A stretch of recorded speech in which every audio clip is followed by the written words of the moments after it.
So share ko lang to sa inyo itong trouble ng Hyundai Accent.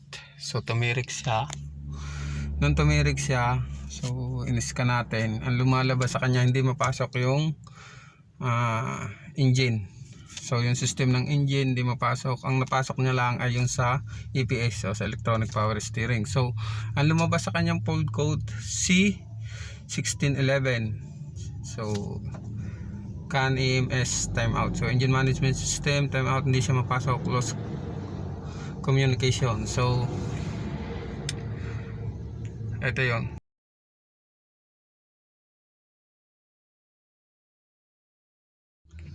So nung ginawa namin to, kapag sinusuy mo siya, wala yung check engine light, wala din yung temperature, hindi siya agad lalabas yung bar na yun. Tapos kapag pagka i-start mo siya, no cranking siya, o minsan magka-crank lang siya ng mga 1 to 2 seconds. So mapuputol no cranking.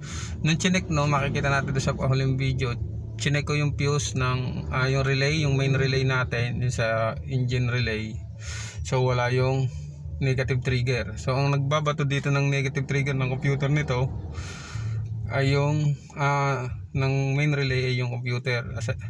Wala din yung fuse ng injector, patay din yung fuse ng injector at saka fuse ng isa sa mga engine system. So meron ding putol na fuse.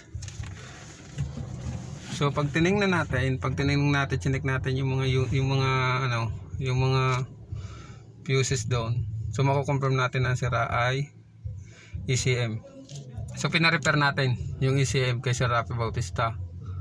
Makikita natin pagkakabit na nag-okay na siya. So ngayon, start na, makikita nyo din sa mga following video kung alin yung actual relay at fuse.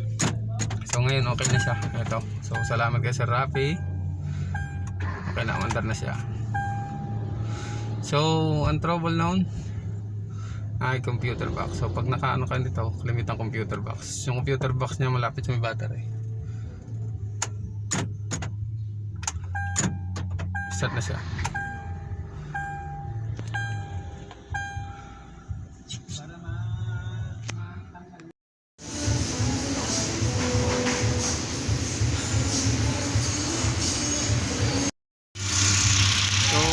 Okay na siya. Nung hindi gumana to, nung hindi mamatay ang makina, nung hindi umistart, naging problema, wala itong negative trigger. Tapos yung fuse nung injector at saka ng engine on, yung check engine walang supply. So bali ito at saka ito wala siyang supply. So ngayon okay na siya. So pagka ganoon, minsan hindi nagkakrank ko ng check engine light, ang sira ay computer. Sana makatulong Accent. Okay, salamat Sir Rafi.